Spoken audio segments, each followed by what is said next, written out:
ঈমান অধ্যায়।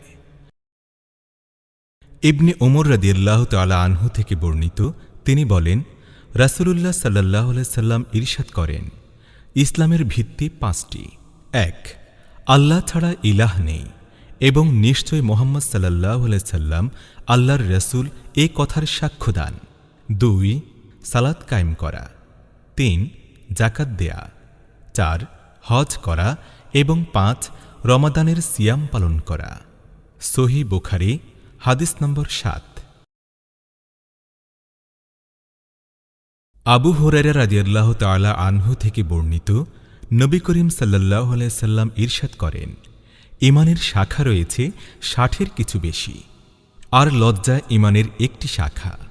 সহিহ বুখারী হাদিস নম্বর ৮।